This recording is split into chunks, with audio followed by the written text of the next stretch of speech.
Bonjour à tous et bienvenue sur notre chaîne YouTube. Aujourd'hui, je vous propose de découvrir ensemble l'une des figurines du King of Rock'n'Roll, j'ai nommé Elvis Presley. Comme vous l'aurez sans doute remarqué avec le packaging de la boîte, c'est une statue qui est signée Iron Studio, au format 1/10, comme c'est marqué en haut à droite. Alors c'est pas une première pour Iron Studio puisqu'il s'agit de la 3e figurine d'Elvis qu'ils sortent. Ils en avaient sorti une première dans sa tenue pour son comeback de 1968 et une seconde dans sa tenue culte du concert Aloha from Hawaii.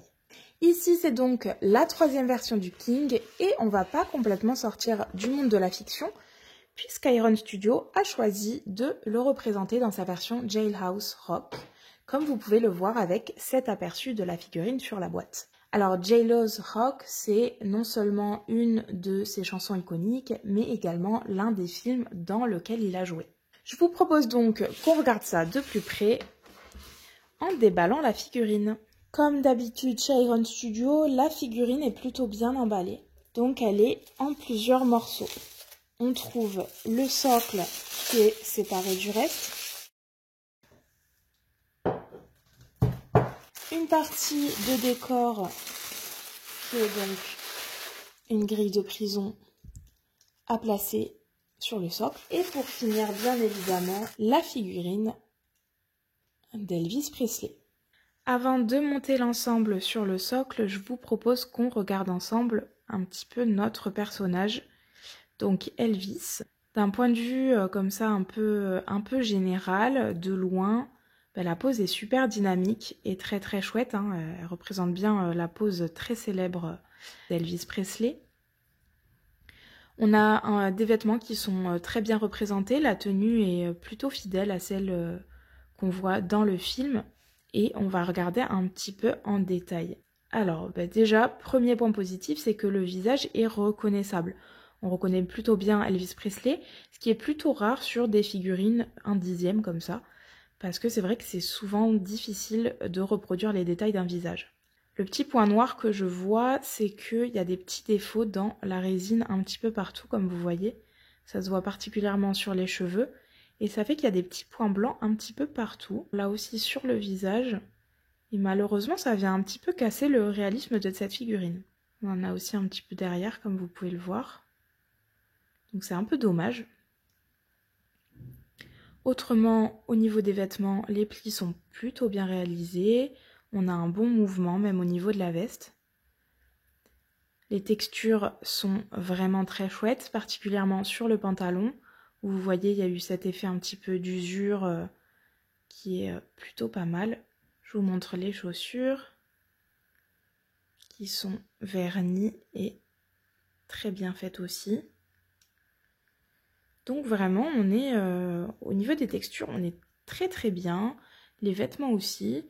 Le petit point noir, ça va être effectivement ces petits points blancs un petit peu partout. On va regarder un petit peu, hop, au niveau des mains. Bon, les mains sont bien faites aussi, ça manque un petit peu d'ombrage.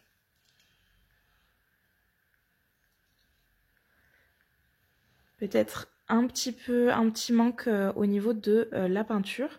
Et du coup, on voit pas très bien la démarcation avec les ongles. La figurine est pas mal du tout. Pour monter la figurine, c'est rien de compliqué du tout. Vous avez premièrement la grille qui vient s'insérer juste ici, dans un petit trou prévu à cet effet.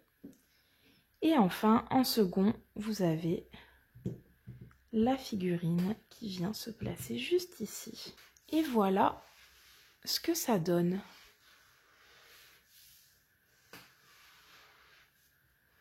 Donc plutôt pas mal et très très dynamique. On va juste regarder un petit peu plus en détail les finitions une fois le tout assemblé. Bon, alors la petite plaquette dorée avec marqué Elvis Presley, malheureusement elle n'est pas très très bien finie sur ma figurine. Comme vous voyez là sur le bord, c'est pas hyper bien fini.